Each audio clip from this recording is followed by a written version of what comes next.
नमस्कार, सारे लाइव देख रहे हैं आप। देखिए, बिहार की राजनीति में जहां एक तरफ राबड़ी आवाज खाली हो रहा है, दूसरी तरफ भरत तिवारी का मामला। 5 गोलियां लगी, पुलिस के सामने सरेंडर करने के बाद भी 5 गोलियां।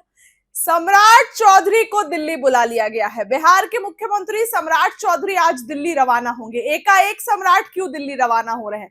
सम्राट चौधरी को एकाएक दिल्ली बुला लिया गया है और दिल्ली में सम्राट चौधरी जाएंगे, दोपहर के बाद दिल्ली के लिए रवाना होंगे। दिल्ली में उनकी मुलाकात पार्टी के राष्ट्रीय अध्यक्ष नितिन नवीन, केंद्रीय मंत्री नितिन गडकरी से प्रस्तावित है। नितिन नवीन से मुलाकात बिहार के मौजूद राजनीतिक घटनाक्रम के बीच अहम मानी जा रही है।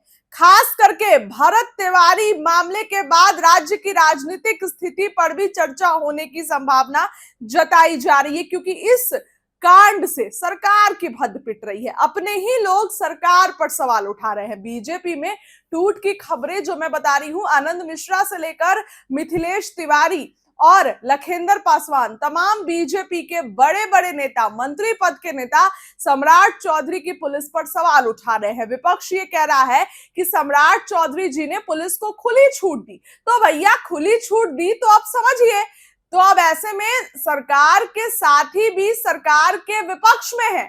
वो ये कह रहे हैं कि पुलिस को खुली छूट देने का नतीजा, और इसी बीच सम्राट चौधरी को दिल्ली बुला लिया गया है।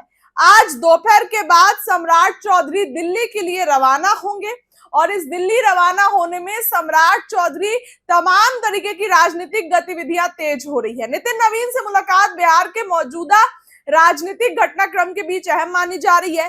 खासकर भरत तिवारी इनकाउंटर मामले के बाद राज्य की राजनीतिक स्थिति पर भी चर्चा होने की संभावना जताई जा रही है। नितिन गडकरी के साथ 15,000 करोड़ की परियोजनाओं को लेकर बैठक भी प्रस्तावित है। यानी कि बिहार के विकास पे तो चर्चा होगी ही, इसमें तो कोई दो राय नहीं है। सम्राट चौधरी जा रहे हैं, बिहार के लिए इतना काम कर रहे हैं, तो जाहिर सी बात है कि बिहार के विकास के लिए भी चर्चा करेंगे। अब ऐसे में सम्राट चौधरी दिल्ली जा रहे हैं, दिल्ली में जाएंगे, बैठक करेंगे, बातचीत करेंगे सम्राट चौधरी। लेकिन भरत तिवारी इनकाउंटर मामले पर आज भी संदेह है। भरत तिवारी इनकाउंटर मामले पर क्या सम्राट चौधरी को जवाब देना पड़ेगा दिल्ली में? क्योंकि दिल्ली में नितिन नवीन, तमाम बीजेपी के बड़े बड़े नेता, और ये जो इनकाउंटर का मामला है ना, इसमें ये सवाल उठ रहा है कि जब भरत तिवारी का कोई आपराधिक इतिहास नहीं था तो आपने गोली चलाई कैसे? जब सामने वाले बंदे ने सरेंडर कर दिया तो पुलिस ने 5 गोलियां मारी। इस कारण से सरकार की भद्द पिट रही है और ऐसे में सम्राट चौधरी का दिल्ली रवाना बिहार की राजनीति के लिए महत्वपूर्ण है। क्या कुछ होगा आपको बताऊंगी। आज दोपहर बाद बिहार के मुखिया सम्राट चौधरी दिल्ली जाएंगे। इस खबर के लिए इतना ही।